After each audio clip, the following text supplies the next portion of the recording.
Hello, Mr. Gasta here. Homework 92. Bag of Rocks homework. This is like a take-home, kind of take-home lab. It's not a lab, but I was glad I was able to get this going. You should have you need a bag with 4 rocks in it, and they're going to be labeled. The color is key: blue, green, red, black. Okay. Read all this. This is important. However, and take good care of these rocks. I need them back in as good shape as possible, hopefully not broken and smashed. Some of them are delicate. I need them back. Okay. What is the most noticeable? So here we go. Here's a bag right here. Okay. What is the, so we take them out. Here we go. They're all different color. That's the blue one. This is the red one. Here's an announcement. Always. That's the green one. And that's black, is X on there, it's black. So what is the most noticeable difference between the green rock and the blue rock? Let me maybe get, here's a bigger one of the green, of the blue. Here's the green. Hopefully you could see that here these are all minerals. This is sort of, I'm going to say random. This is like black and white and maybe some colorless ones. The main thing that really jumps out here is you see these sort of lines in there like this? They're kind of these striped patterns. Here, I have another one here we'll look at. That's key. Hopefully you're not saying size. It's not about size. We're past that. Okay. You see the groupings here, how these are sort of these striped patterns. It's called banding. I know that they're called banding. So that's the key thing. Most noticeable difference between the green rock and the blue rock is that the green has that sort of grouping or pattern or stripes, and the blue rock does not. It's very random. Okay. Based solely on color, how many different types of minerals can you notice in the blue rock? Now, I'm not going to give you the answer here. I want you to notice it. So here we're using color to determine the difference in minerals. There's some white minerals. If you look closely, you could probably see some like clear or colorless minerals, and there's dark colored ones. See how many you can see. Write that there. Write that there. 3. When classifying rocks, grain size refers to the size of the mineral crystals or fragments. Coarse grain size means large minerals or fragments. Fine grain size means very small minerals you can't see with the naked eye. You basically can't see any minerals at all in there. No pieces, no crystals. It's all too small. Which rock looks to have the most coarse minerals? So if I look at them all here, most coarse, I'm looking for the biggest size. I think you'd probably say this piece. Your black, okay? There's like large chunks of pebbles in there. So it'd probably be black, so you should write black. 4. Which rock looks to have the finest grain size, which means you basically can't see any of the minerals or pieces with a naked eye. If you look at all of them right here, you can see some crystals in there. You can kind of see them. I'm not sure how well it comes through on the video. You definitely can see them there. These are obviously large. These, you see all the crystals in there. You could really see the crystallization very clearly. This, you can't. The minerals here are really, really small. You can't really see anything. It doesn't look like much. It's made of minerals. They're basically microscopic. Finest texture is the red rock. Okay. This is about learning, everybody. The answers on the paper mean very, very little. You knowing in your head is what this is about. Do not just be copying answers. This is me helping you. 5. Look closely at the black rock. Can you see any minerals in that rock that show cleavage? Black rock. What's the black rock? This one. Any minerals that show cleavage. I'm looking for flat sides, angles, step-like patterns, any kind of patterns, and you shouldn't see any. I see pieces, and everything's kind of jagged, and I don't see any flat sides orderly breaking, so the answer here would be no. Look at the green rock. Can you see any minerals in that rock that show cleavage? And I think most of these green rocks, you can see some flashing back at you. You're seeing the cleavage surfaces of them, that they all have that. Maybe this side more so than this side, but they all have it. So the answer to that should be yes. And hopefully you're seeing it again. Answer on a line is not what this is about. Look closely at the blue rock. Can you see any minerals in the rock that show cleavage? Okay, when I go like this, and the light in here is pretty terrible. You're at home, especially if you're sitting near a window. I know it's dark this time of year, but good light. I think you see a lot of minerals sparking back at you, sparkling. That's pretty much cleavage because this rock has been broken. So Hopefully you can see that. That's something we're going to be looking for. So yes for the blue rock. 8. Okay? And this is important. Here we go.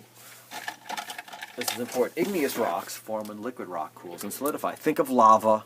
We don't always use the word lava, but lava is what we're, on a basic level, is what that is. This leads to the formation of mineral crystals. Igneous rocks have minerals that are all three of these things. They are going to be angular in shape, okay, not rounded. They're going to be interlocking or intergrown, okay, so like a three-dimensional puzzle is how they fit together. And they are randomly placed, meaning there's no order, no pattern to the mineral placement, no grouping, no clumping together, okay?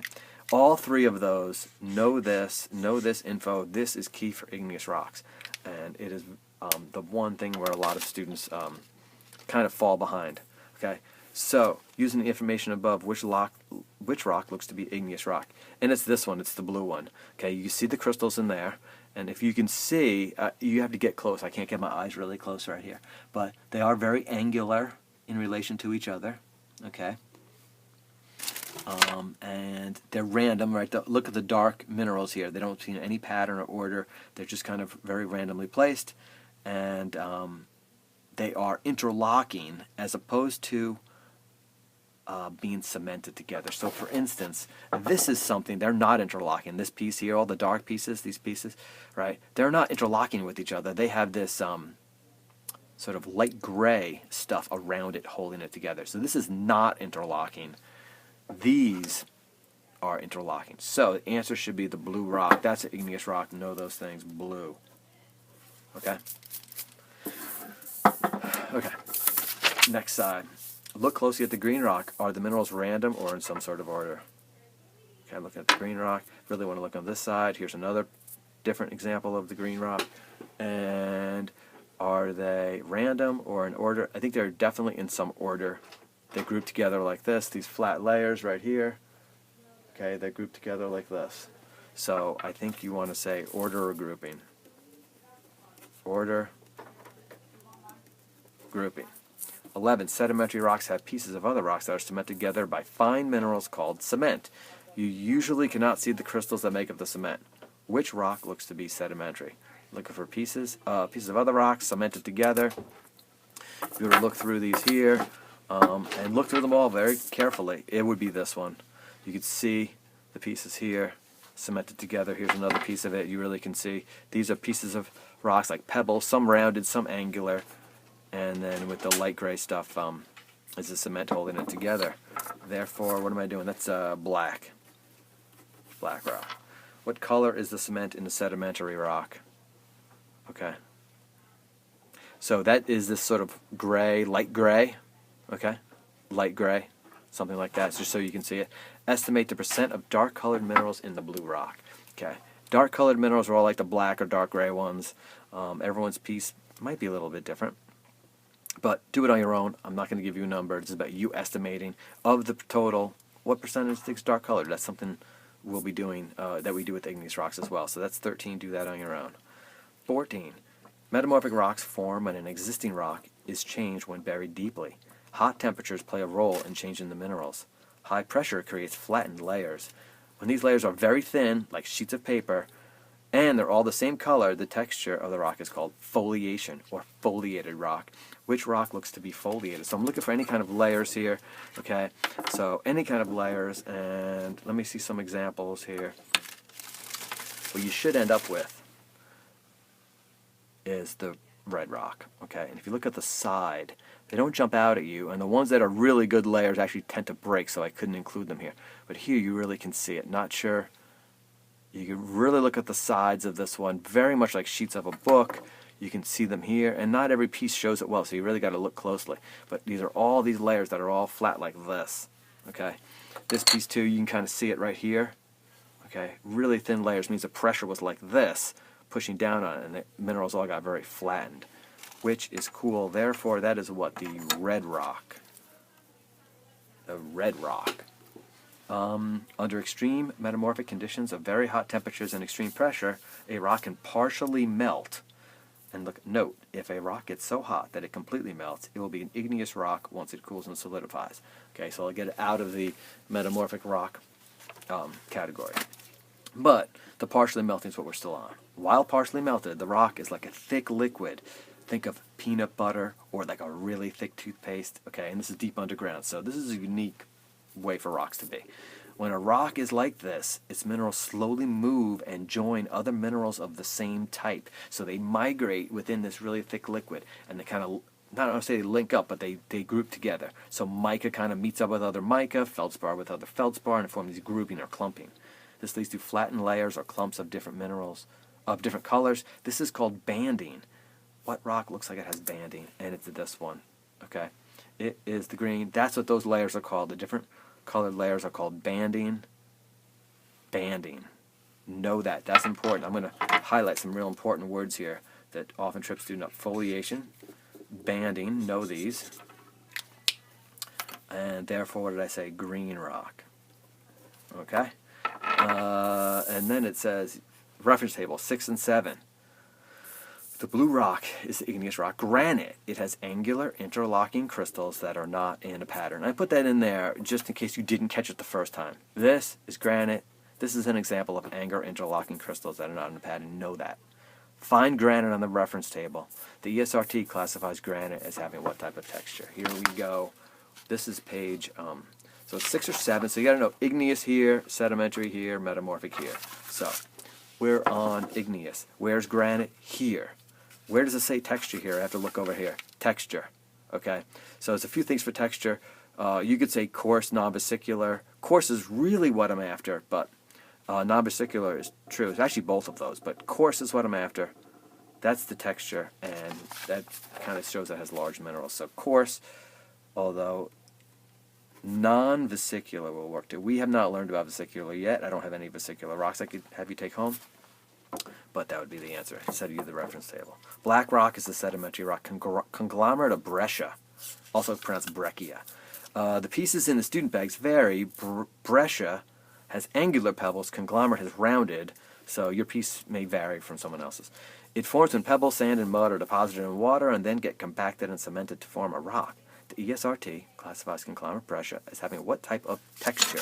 So, I'm going to say this. I'll say it many times. Texture is not rough or smooth. Texture is not rough or smooth. If you were, second graders may call it rough or smooth, but that is not it. So don't ever say rough or smooth for texture. So conglomerate is here. Breccia is here. The texture. Where's say texture? Look around here. Texture is right here. Clastic texture, they call it. Clastic or fragmental, but clastic is the name. Clastic texture. Clastic. Clasts kind of means pieces, but clastic. The red rock is the metamorphic rock. Slate. It forms when a sedimentary rock is buried, heated, and is put under great pressure. The pressure makes thin, flat layers in slate called foliation. Again, that word. That's the flat layers that are all the same color. According to the reference table, what is the composition of slate? So you got to find slate. It's metamorphic. Slate is here. Composition column is right here. I go over here. Look at these bars. So the only one that slate is in the slate row is mica. And slate is made of very fine grains of mica, both biotite and muscovite. Mica. And we'll learn more about that in class. The green rock is a metamorphic rock. Nice. Nice. It forms when an existing rock is deeply buried. The pressure is very high. The rock gets extremely hot. At this high temperature, the rock partially melts, but does not completely melt. That's key. It does not completely melt, because then it would be liquid like lava and end up being an igneous rock. The rock has a thick, toothpaste-like consistency. When in this partially melted state, the minerals slowly move or migrate. Minerals clump together with minerals of the same type. Quartz clumps with quartz, amphibole clumps with amphibole, etc. The pressure flattens these clumps into different colored layers. This pattern is called banding. Okay? According to the reference table, what is the grain size of gneiss? So, it's just find it on the reference table. Again, it's metamorphic. Gneiss, grain size is here, and they call it medium to coarse. So this is about size. So it's medium size to large. You can usually see the crystals with your eyes. That's kind of what that means. Medium you kind of see with your eyes. Coarse you can see with your eyes. Anything fine is too small to see. You need a microscope. So what did I say? Medium to coarse. Okay, so there's a lot here. I mean, you may want to go through it again. It's good having the rocks in front of you. Know this stuff. There will be a quiz on it. If you just did a decent job on the homework and you're watching this and you're picking up the main points here, you should do well on the quiz. So, Mr. Gazda, Homework 92, thanks for watching.